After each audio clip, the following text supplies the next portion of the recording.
Here we are in the sauna. I have a light to help us see since it's normally fairly dark. Here's the wood stove, and I'm going to show you how to start the fire, keep it going, and what things to pay attention to. Normally, when the sauna is going, you don't have an electric light. There's a candle window. In that window and in this window, light the candle. You'll also get light from the fire, and it's a nice, cozy, warm atmosphere. So starting with the fuel for the fire, we need larger logs, kindling, and fire starter. That's the paper there. Typically, especially when you're starting the stove, a softer wood is ideal, like pine or ash. I happen to have a lot of oak and hardwood here, so it's going to take a little bit more work getting this fire going. And you can see on some of this split wood, there's a lot of slivers and separating chunks. I'm going to peel those off and use them for my kindling, and that'll light easily. And once that gets going, that'll help burn these larger logs and get the heat up. There are two things to keep in mind when you're starting the stove. There's the damper and the door. This is the damper. That vertical position is open. So you can imagine there's a plate inside here. And to close the plate, you can go that way. You can also go the other way.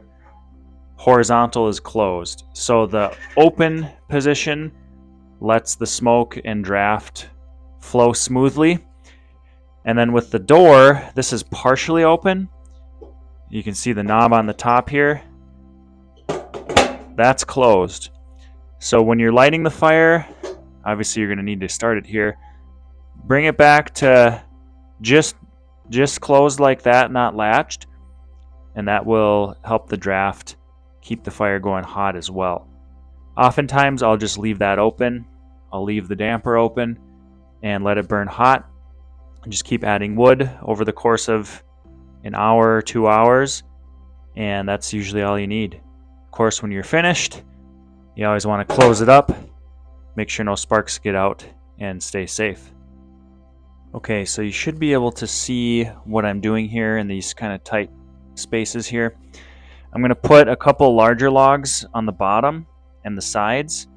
So first I want to peel off any of this useful kindling starter. Some of these little strips are pretty handy. This log is very dense, and so it's going to take a while to burn, which is not necessarily ideal for getting the fire started, but it's great for keeping the fire going. Now this log is too long for the chamber, but there's vertical space, so I just tilt the log up and then it fits right in there. So I'll do one more on the other side. First I want to take as much of this off as I can. Sometimes it doesn't come too easily. And you saw in the video from the outside that I already got a little stack of starter, but anything helps. So especially if it's free and easy like this, comes right off, that's going to make my job easier getting this thing going and staying lit, because sometimes you'll have a fire, your starter and your kindling burns off and your logs still haven't really lit. So okay, kind of the same thing there. I tilted it up a little just to make sure it fit.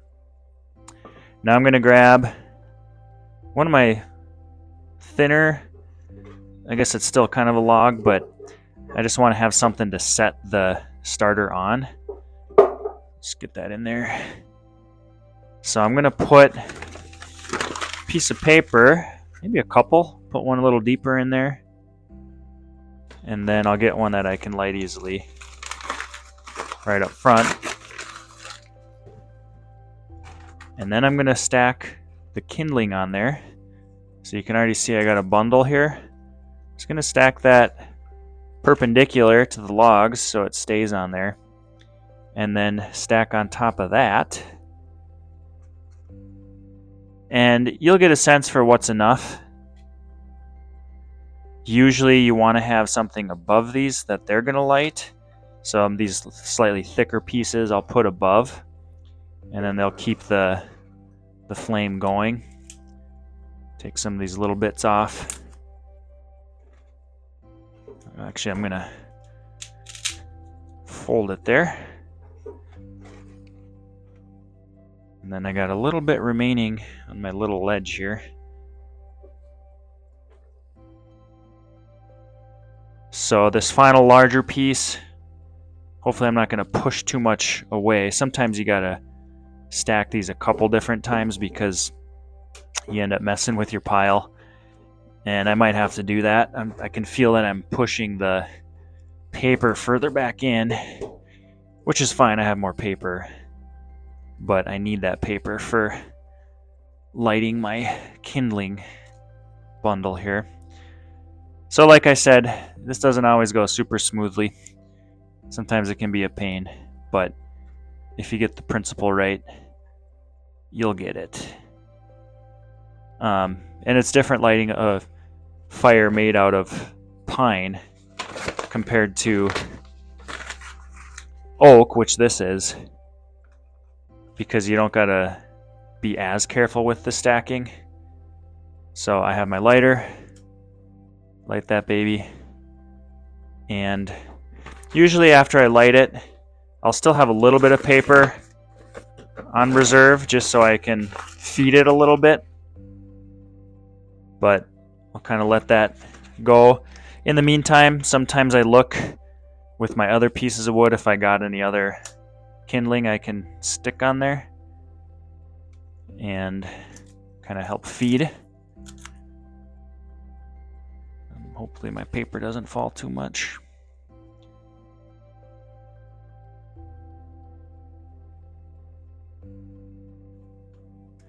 This log isn't giving us too much, but it might be giving us enough. Let's see if I got any other little chunks on this. Not exactly, maybe a little piece there. Here I have a nice little piece of pine. I know that'll burn nice, so I'm gonna double it up on the front here. that'll catch a little easier. And usually I'll take a look in there just to make sure things are going smoothly. Looks like they are, but could also use a little assistance here. And I don't want to push too hard into here and ruin my stack, because if you start getting the things to fall, then your cluster separates, and then there's not enough to keep it going. So I'll keep doing my little trim pieces here, little slivers here and there. These are pretty tight little logs.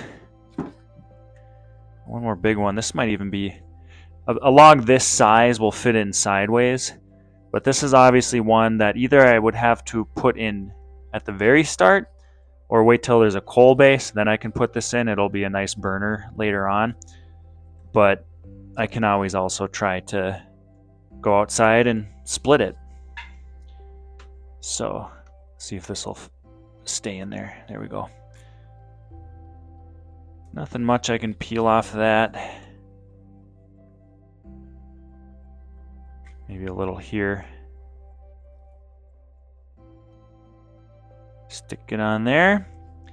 And it's good to know that a lot of this little kindling will burn up pretty quick. So you always need a varying degree of sizes, and usually a larger one, so that the larger ones can burn. They'll hold the fire longer, and eventually you'll have a stable fire. So just, you got to man it, make sure things don't fall out like that, and keep an eye on it until you know for sure it's going steady. We'll come down and take a look here. That is going nicely. That's exactly what we want. Watch what happens when I get a draft in there. Don't close it all the way, just so it's surface like that. And you can almost hear the increased roar from the draft. One thing to note, this log here is sticking out a little too far. You never want to push too hard, because you might shatter the glass. So if it hits a log, leave it. That log will eventually burn down, and there's enough draft pulling the sparks, it's not really a concern. Another thing you can do is just try to adjust that log. So now it shuts just fine. I usually keep it in this frame here, not fully closed, but kind of set there, partially open, so that I can get a continuous draft, and that'll keep the fire going through the length of the sauna. Okay, so that's going now, and you can tell that there's not as much flame as a few seconds ago, partly because that one log got dropped on it. But if that was the case and it was kind of starting to die down because there wasn't enough oxygen, I would just open it up, maybe try to reconfigure a little bit, get some space, make sure I have kindling in the right places, maybe even encourage it with my last piece of paper here from my little stack. The whole point is to get it going good and independent, so you don't have to sit out here and tend it forever. So we'll let that kind of burn again. Sometimes I'll even blow on it. If you blow on it, plumes of smoke will come back out. But the whole idea of a sauna stove is draft. So here we have the vent that's providing a lot of the fresh air. It's drawing it in and sucking it up. That's exactly what you want.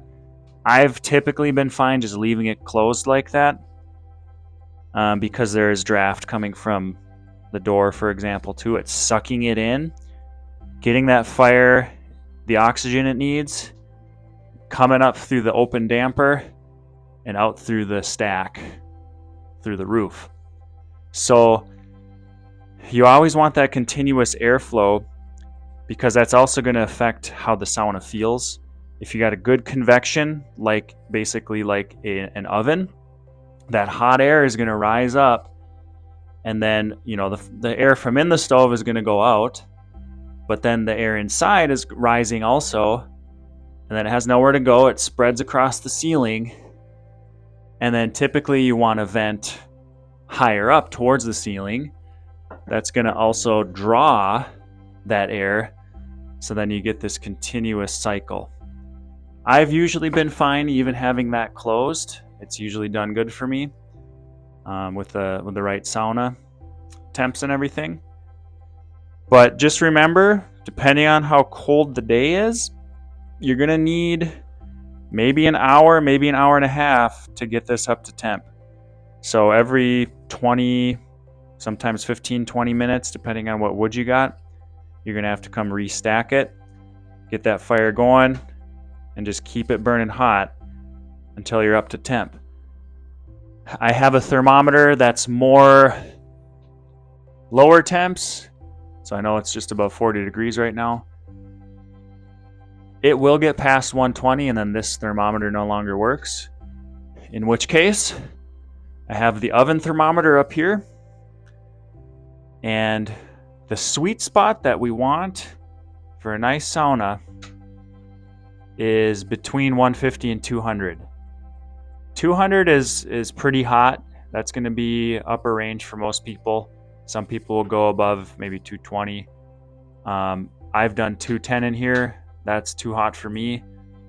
175 to 190 is kind of a sweet spot, because remember also, and of course you never want it to get 250 or higher. That's just stupid. You also want to remember that there's rocks here for steam. So these are specifically made for steam. I always bring a bucket of clean water, got my ladle, 3-4 scoops on the rocks when it's hot, and you're good to go.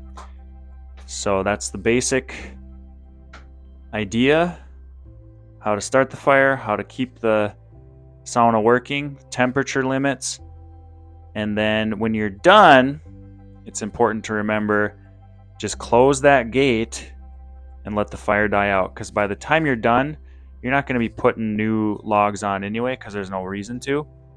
By the time you're finished, you have your 2-3 sessions, maybe your full length of time is 30 minutes, hour, whatever. You're going to have a nice cold base, shut the door, just let it die out. Nature will take its course with cooling it down over the next day. And finally, after you've been sitting on the benches, typically you're sitting on that second level there, that corner there, and that corner there with the light is your hottest level. Then you have your entry here. Your feet are going to be mainly on this one. So the best idea, I have a bucket similar to this, a little bigger, with a sponge in it.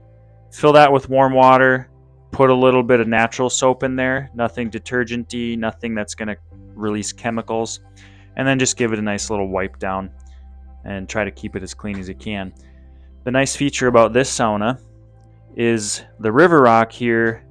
I have it over plastic, so any water will either evaporate because it's hot in here anyway, or it'll work its way to this center hole. This gate here is covering a hole, and it'll all drain out into the earth.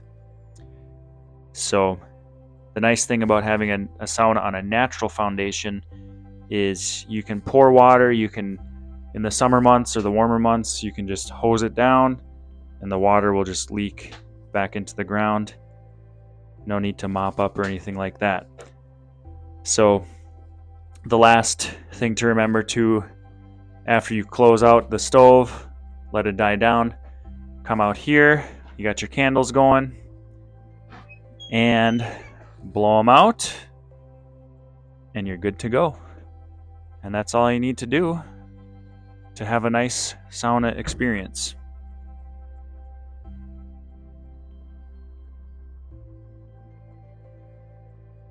And one final note on how to use the sauna, for those of you who aren't familiar or haven't done sauna much. The stove is hot. So in some saunas, there's a a guardrail or something around the stove to keep people from falling in.